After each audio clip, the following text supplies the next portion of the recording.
Bonjour frères et sœurs et bienvenue à l'émission Jour de culte. Et aujourd'hui, avec la grâce de Dieu, nous allons parler d'un thème que j'ai titulé La conquête. Et cette histoire se trouve dans le livre de la Genèse. Ceux qui ont une Bible qui nous suivent dans le livre de la Genèse, chapitre 14 et verset 13. Alléluia. Et nous lisons la parole au nom du Père, du Fils et du Saint-Esprit. La parole qui dit ainsi: un fuyard vient annoncer à Abraham. L'Hébreu, celui-ci habitait parmi les chaînes de Marée, l'Amoréen, frère d'Eshcol et frère d'Anès, qui avait fait alliance avec Abraham. Alléluia. Là, nous voyons dans cette histoire, frères et sœurs, que Abraham profita de cette opportunité pour fournir à l'autre la preuve de sa réelle amitié.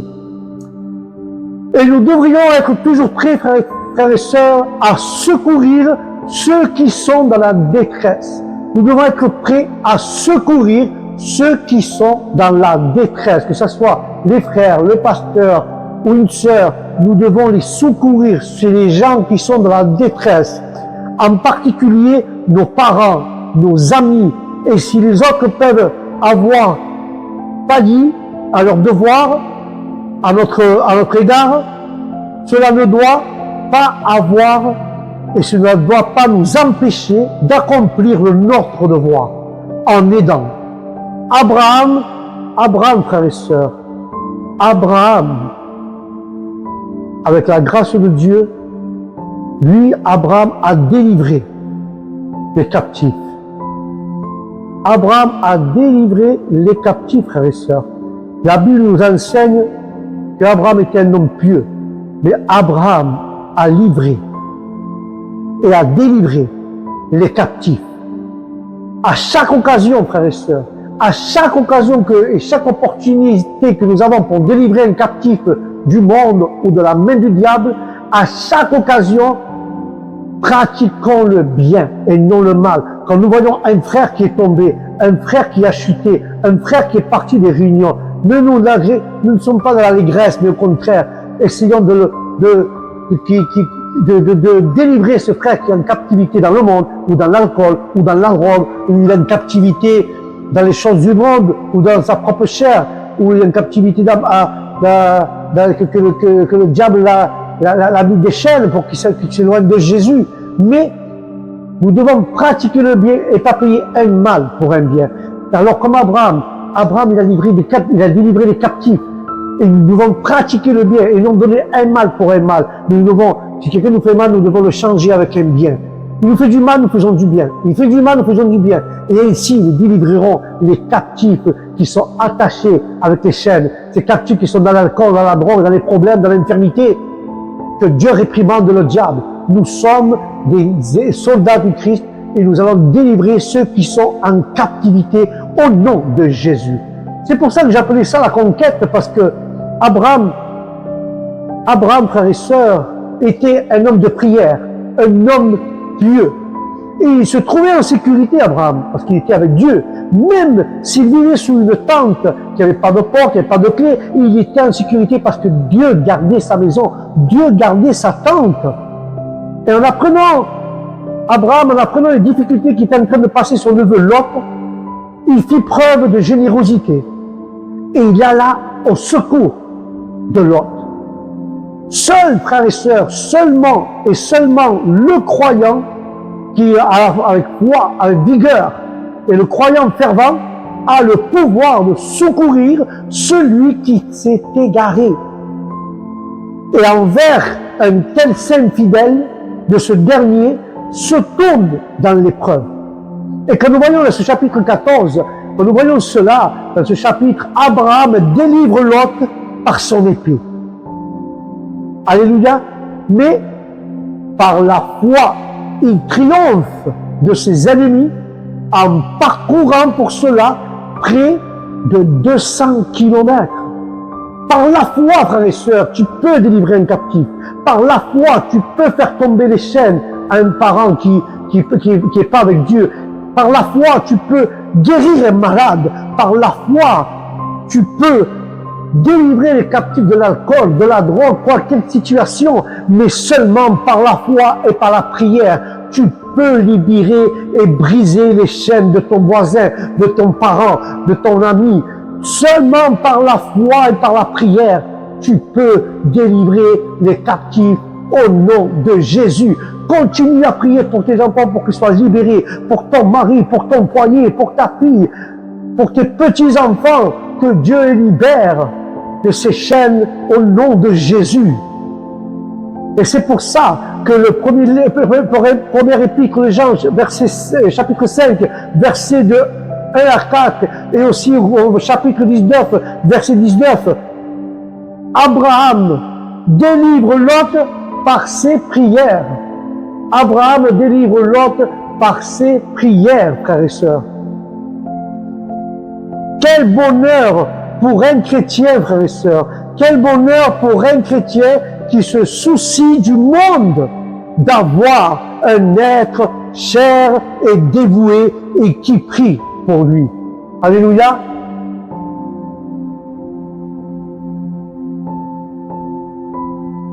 C'est important, frères et sœurs.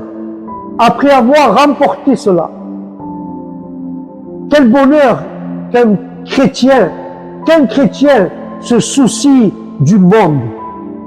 Un chrétien qui se dévoue et qui prie pour les autres qui sont captifs, même qu'il ne soit pas un parent, qu'il soit un ami. Mais béni soit le nom du Seigneur et béni ce chrétien qui prie et qui se fait souci pour le reste du monde. Il veut livrer, il veut conquérir, avancer à chaque conquête. Il veut conquérir et délivrer les captifs pour les amener au pied de Jésus. Et ma réponse est là. Est-ce que tu es en train de conquérir de nouveaux terrains? Est-ce que tu es en train de conquérir de nouveaux kilomètres pour arriver à rompre les chaînes et ceux qui sont prisonniers, les captifs, les libérer au nom de Jésus à travers la foi, à travers la prière?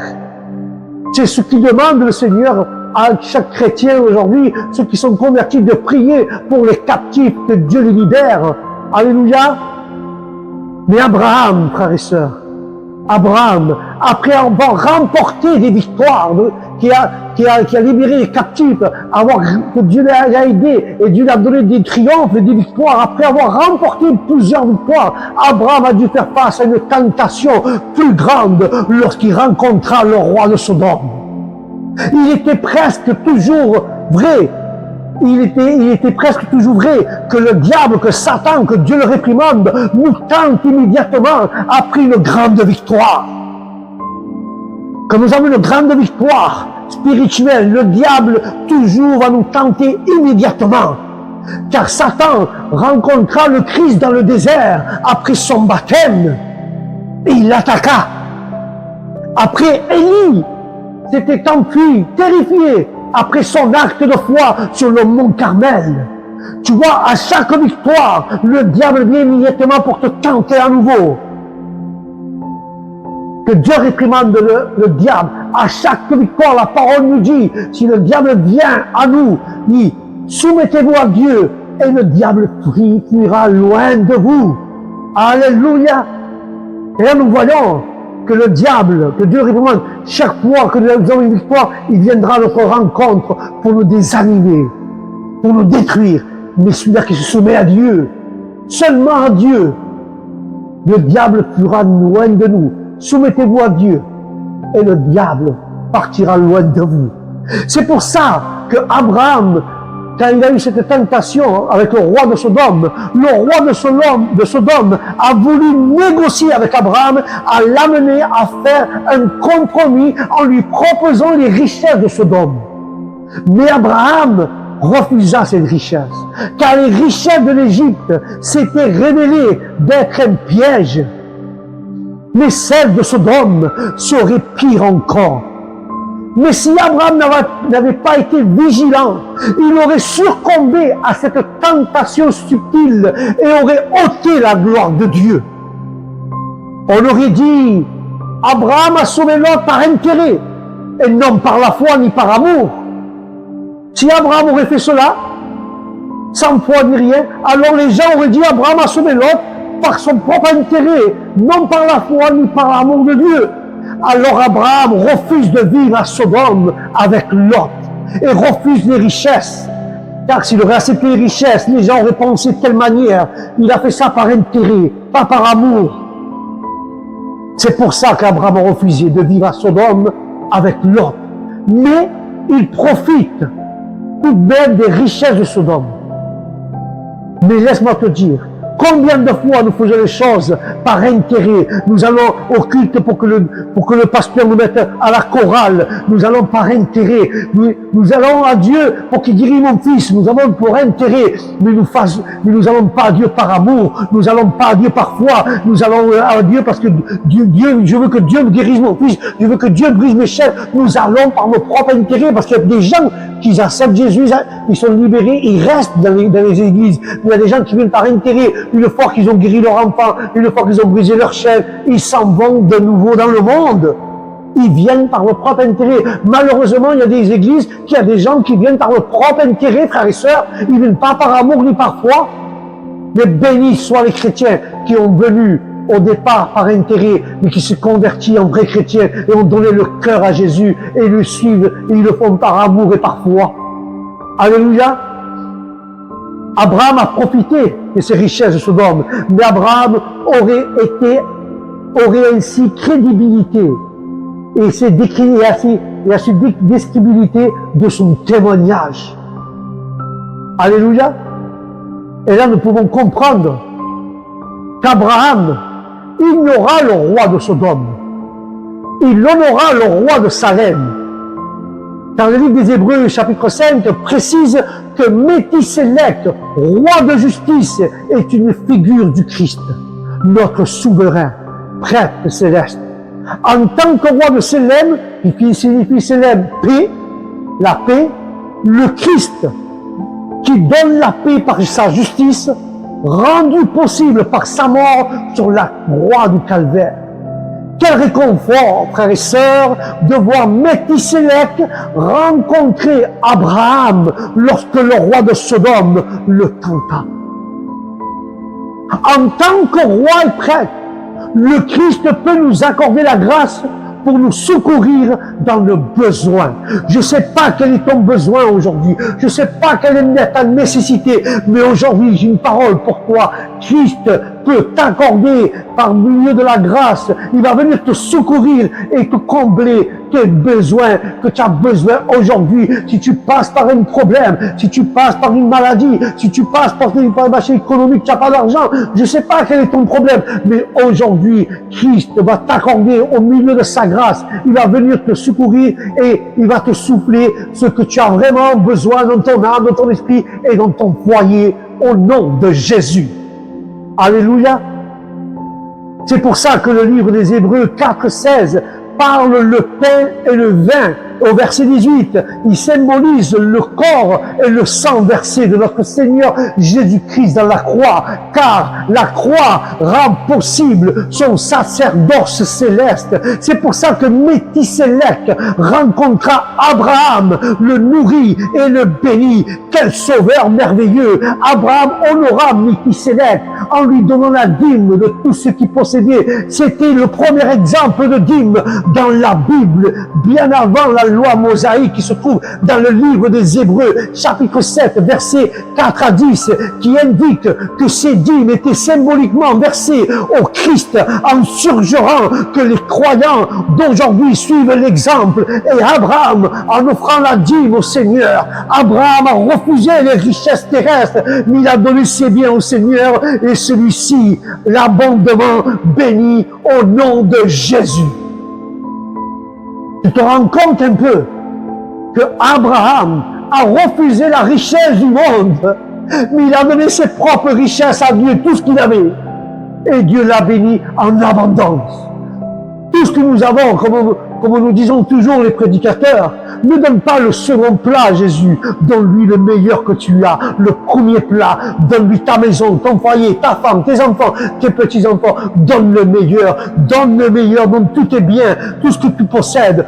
Donne-le et mets-le à la main de Dieu et tu seras béni abondamment. Regardez, il y avait des disciples, quand il y avait 5000 personnes qui n'avaient pas mangé, il y avait une multitude de personnes qui avaient juste 5 poissons et 2 pains. Il y avait pourtant beaucoup de disciples, mais la parole dit, un petit enfant avait 5 pains et 2 poissons. Ce petit enfant l'a donné à Jésus dans les mains. Jésus les a présentés au Père et la chose s'est multipliée et tout le monde mangeait. Quand nous donnons au Seigneur, nous mettons tout dans ses mains, nous serons bénis, multipliés et nous serons bénis en abondance. Ne sois pas avare envers Dieu. Ne sois pas avare envers le Seigneur. Au contraire, donne tous tes biens et mets-les aux mains du Seigneur. Et lui va te bénir en abondance. Il va te multiplier en abondance. Au nom de Jésus. Il vaut mieux refuser une belle maison sur terre et avoir une maison dans les cieux près de Jésus. Il vaut mieux refuser les richesses de ce monde et se faire des richesses dans les cieux. Ce que dit dans la parole, ne vous faites pas des richesses de ce monde parce qu'elles sont vaines. Tout se passe et faites-vous des richesses dans les cieux. C'est pour ça que Jésus dit, où est ton cœur, là est ton trésor. Si ton cœur, il est dans les cieux et ton trésor, il est dans les cieux, alors tu auras des richesses en abondance. Mais si ton trésor est sur terre, ces richesses vont se rouiller, elles sont en vain. Alors mets tout dans les mains du Seigneur, tout ce que tu possèdes, et il te bénira en abondance au nom de Jésus. Alléluia. Et je vais conclure avec ça. Cette bataille qu'Abraham a fait, cette nuit périlleuse, ont-elles fait changer David à l'autre? Hélas, non. Tout ce qu'Abraham a fait, cette bataille, cette périlleuse, n'a pas changé la vie de l'homme. Hélas, non. Et nous pouvons nous retrouver, et nous nous retrouvons à Sodome, car son cœur, il était resté à Sodome. Et c'est donc là que son corps devrait le rejoindre. Des fois, nous nous tuons, nous prions, en jeûnant, mais les gens ne changent pas d'avis. Nous parlons, nous évangélisons aux gens que Jésus va bientôt venir récupérer son église et la prendre et l'amener aux cieux. Mais les gens ont leur cœur dans le monde, ont leur cœur dans les richesses de ce monde et non dans la parole de Dieu ni en Christ. Ils viennent de temps en temps par intérêt, mais ils ne donnent pas leur cœur ni les biens qu'ils possèdent. C'est pour ça, des fois nous nous tuons, des fois nous prions, nous jeûnons pour que Dieu libère les captifs et brise les chaînes. Mais tout se sait, car seul celui-là qui sait vraiment, qui est converti et celui qui est sauvé, c'est notre Seigneur Jésus-Christ. Mais c'est pas ça qui va nous faire abaisser les bras. Nous devons continuer à prier, à jeûner, à travers de la foi, pour libérer les captifs et conquérir de nouvelles personnes, conquérir de nouvelles terres, conquérir de nouvelles personnes qui sont dans le monde pour pouvoir venir au pied du Christ et qu'ils soient plus captifs, mais qu'ils soient libérés par la puissance de la parole de Dieu pour notre Sauveur Jésus-Christ. Alléluia. Voilà mes frères et mes sœurs, c'était jour de culte et le thème de ce soir c'était la conquête. Alléluia. Sur ce, je vous dis que Dieu vous bénisse, que la paix de Dieu soit dans votre âme et dans votre esprit, et que le Saint-Esprit vous accompagne où ce que vous y allez. Et je vous dis à la prochaine prédication, le jour du culte, que Dieu vous bénisse. Shalom.